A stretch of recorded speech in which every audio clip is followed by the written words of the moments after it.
अध्याय 2। आरंभिक मानव की खोज में। तुषार की रेल यात्रा। तुषार अपने एक रिश्तेदार की शादी में दिल्ली से चेन्नई जा रहा था। रेल में उसे खिड़की वाली सीट मिल गई, जहां से वह बाहर का नज़ारा देखने में मग्न हो गया। तेज दौड़ती गाड़ी से उसने देखा कि पेड़ पौधे, घर, खेत खलिहान बड़ी तेजी से पीछे की ओर छूटते जा रहे थे। तभी उसके चाचा ने उसके कंधे पर हाथ रखकर कहा, पता है, लोगों ने मात्र 150 साल पहले रेल से यात्रा करनी शुरू की थी। बस तो इसके कुछ दशक बाद आई। तुषार सोचने लगा कि जब लोगों के पास आने जाने के लिए तेज रफ्तार वाली सवारियां नहीं थी, तो क्या वे यात्रा ही नहीं करते थे? क्या वे अपनी सारी जिंदगी एक ही जगह पर बिता दिया करते थे? नहीं, ऐसी बात नहीं थी। आरंभिक मानव, आखिर वे इधर उधर क्यों घूमते थे? हम उन लोगों के बारे में जानते हैं जो इस उपमहाद्वीप में 20 लाख साल पहले रहा करते थे। आज हम उन्हें आखेटक, खाद्य संग्राहक के नाम से जानते हैं। भोजन का इंतजाम करने की विधि के आधार पर उन्हें इस नाम से पुकारा जाता है। आमतौर पर खाने के लिए वे जंगली जानवरों का शिकार करते थे, मछलियाँ और चिड़िया पकड़ते थे। फल मूल, दाने, पौधे, पत्तियां, अंडे इकट्ठे किया करते थे।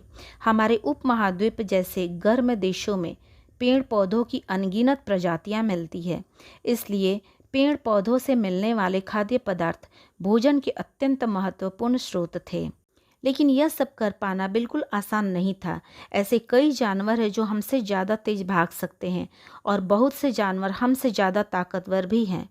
जानवरों के शिकार, चिड़िया या मछलियाँ पकड़ने के लिए बड़ा सतर्क, जागरूक और तेज होना पड़ता है। पेड़ पौधों से खाना जुटाने के लिए यह जानना जरूरी होता है कि कौन से पेड़ पौधे खाने योग्य होते हैं, क्योंकि कई तरह के पौधे विषैले भी होते हैं। साथ ही फलों के पकने के समय की जानकारी भी जरूरी होती है। आखेटक खाद्य संग्राहक समुदाय के लोगों के एक जगह से दूसरी जगह पर घूमते रहने के पीछे कम से कम 4 कारण हो सकते हैं। पहला कारण यह है कि अगर वे एक ही जगह पर ज़्यादा दिनों तक रहते तो आसपास के पौधों, फलों और जानवरों को खाकर समाप्त कर देते थे। इसलिए और भोजन की तलाश में उन्हें दूसरी जगहों पर जाना पड़ता था। दूसरा कारण यह कि जानवर अपने शिकार के लिए या फिर हिरण और मवेशी अपना चारा ढूंढने के लिए एक जगह से दूसरी जगह जाया करते हैं, इसलिए इन जानवरों का शिकार करने वाले लोग भी इनके पीछे पीछे जाया करते होंगे। तीसरा कारण यह कि पेड़ों और पौधों में फल फूल अलग अलग मौसम में आते हैं, इसलिए लोग उनकी तलाश में उपयुक्त मौसम के अनुसार अन्य इलाकों में घूमते होंगे। और चौथा कारण यह है कि पानी के बिना किसी भी प्राणी या पेड़ पौधों का जीवित रहना संभव नहीं होता, और पानी झीलों, झरनों तथा नदियों में ही मिलता है। यद्यपि कई नदियाँ और झीलों का पानी कभी नहीं सूखता, कुछ झीलों और नदियों में पानी बारिश के बाद ही मिल पाता है। इसलिए ऐसी झीलों और नदियों के किनारे बसे लोगों को सूखे मौसम में पानी की तलाश में इधर उधर जाना पड़ता होगा। इसके अलावा लोग अपने नाते रिश्तेदारों या मित्रों से मिलने भी जाया करते होंगे। यहाँ यह स्मरण रखना जरूरी है कि ये सभी लोग पैदल यात्रा किया करते थे। आरंभिक मानव के बारे में जानकारी कैसे मिलती है? पुरातत्वविदों को कुछ ऐसी वस्तुएं मिली हैं जिनका निर्माण और उपयोग आखेटक खाद्य संग्रह किया करते थे। यह संभव है कि लोगों ने अपने के लिए पत्थरों, लकड़ियों और हड्डियों के औजार बनाए हों। इनमें से पत्थरों के औजार आज भी बचे हैं। इनमें से कुछ औजारों का उपयोग फल फूल काटने, हड्डियां और मांस काटने तथा पेड़ों की छाल और जानवरों की खाल उतारने के लिए किया जाता था। कुछ के साथ हड्डियों या लकड़ियों के मुट्ठे लगाकर भाले और बाण जैसे हथियार बनाए जाते थे। कुछ औजारों से लकड़ियां काटी जाती थी। लकड़ियों का उपयोग ईंधन के साथ साथ झोपड़ियां और औजार बनाने के लिए भी किया जाता था। रहने की जगह निर्धारित करना। मानचित्र को ध्यान से देखिए। लाल त्रिकोण वाले स्थान वे पूरा स्थल है जहां पर आखेटक खाद्य संग्राहकों के होने के प्रमाण मिले हैं। इनके अलावा भी और कई स्थानों पर आखेटक खाद्य संग्राहक रहते थे। मानचित्र में सिर्फ कुछ गिने चुने स्थान ही चिन्हित किए गए हैं। कई पुरास्थल नदियों और झीलों के किनारे पाए गए हैं। चूंकि पत्थर के उपकरण बहुत महत्वपूर्ण थे, इसलिए लोग ऐसी जगह ढूंढते रहते थे जहां अच्छे पत्थर मिल सके। जहां लोग पत्थरों से औजार बनाते थे, उन स्थलों को उद्योग स्थल कहते हैं। हमें इन उद्योग स्थलों के बारे में जानकारी कैसे मिलती है? आमतौर पर हमें ऐसी जगहों पर पत्थर के बड़े बड़े टुकड़े मिलते हैं और ऐसी उपकरण मिलते हैं जिन्हें लोग इन स्थलों पर छोड़ गए होंगे क्योंकि वे ठीक नहीं बने होंगे। साथ ही औजार बनाने के बाद पत्थरों के टूटे फूटे टुकड़े भी इन स्थलों पर मिलते हैं। कभी कभी लोग इन स्थलों पर कुछ ज़्यादा समय तक रहा करते थे। ऐसे स्थलों को आवासीय और उद्योग कहते हैं। भीमबेटका आधुनिक मध्य प्रदेश में है। आवासीय पुरास्थल उन्हें कहते हैं जहां लोग रहा करते थे। इनमें गुफाओं और कंदराओं जैसे वे स्थल होते हैं जिन्हें यहाँ दर्शाया गया है। लोग इन गुफाओं में इसलिए रहते थे क्योंकि यहाँ उन्हें बारिश, धूप और हवाओं से राहत मिलती थी। ऐसी प्राकृतिक गुफाएं विंध्य और दक्कन के पर्वतीय इलाकों में मिलती है जो नर्मदा घाटी के पास है। पुरास्थल उस स्थान को कहते हैं जहाँ औजार, बर्तन और इमारतों जैसी वस्तुओं के अवशेष मिलते हैं। ऐसी वस्तुओं का निर्माण लोगों ने अपने काम के लिए किया था और बाद में वे उन्हें वहीं छोड़ गए। ये जमीन के ऊपर, अंदर, कभी कभी समुद्र और नदी के तल में भी पाए जाते हैं। इन पुरास्थलों के बारे में आपको अगले अध्याय में बताया जाएगा। पाषाण औजारों का निर्माण। पाषाण उपकरणों को प्रायः दो तरीकों से बनाया जाता था। पहला, पत्थर से पत्थर को टकराना, यानी जिस पत्थर से कोई औजार बनाना होता था उसे एक हाथ में लिया जाता था और दूसरे हाथ से एक पत्थर का हथौड़ी जैसा इस्तेमाल होता था। इस तरह आघात करने वाले पत्थर से दूसरे पत्थर पर तब तक शल्क निकाले जाते थे जब तक वांछित आकार वाला उपकरण न बन जाए। दूसरे तरीके को दबाव शल्क तकनीक कहा जाता है। इसमें क्रोड को एक स्थिर सतह पर टिकाया जाता है और इस क्रोड पर हड्डी या पत्थर रखकर उस पर हथौड़ी नुमा पत्थर से शल्क निकाले जाते हैं जिससे वांछित उपकरण बनाए जाते हैं। आग की खोज। मानचित्र में आप कुनुल गुफा ढूंढिए। यहाँ राख के अवशेष मिले हैं। इसका मतलब यह है कि आरंभिक लोग आग जलाना सीख गए थे। आग का इस्तेमाल कई कार्यों के लिए किया गया होगा, जैसे प्रकाश के लिए, मांस पकाने के लिए और खतरनाक जानवरों को दूर आदि भगाने के लिए। बदलती जलवायु। लगभग 12,000 साल पहले दुनिया की जलवायु में बड़े बदलाव आए और गर्मी बढ़ने लगी। इसके परिणाम स्वरूप कई क्षेत्रों के घास वाले मैदान बनने लगे। इससे हिरण, बारहसिंगा, भेड़, बकरी और गाय जैसे कई जानवरों की संख्या बढ़ी जो घास खाकर जिंदा रह सकते हैं। जो लोग इन जानवरों का शिकार करते थे वे भी इनके पीछे आए और इनके खाने पीने की आदतों और प्रजनन के समय की जानकारी हासिल करने लगे।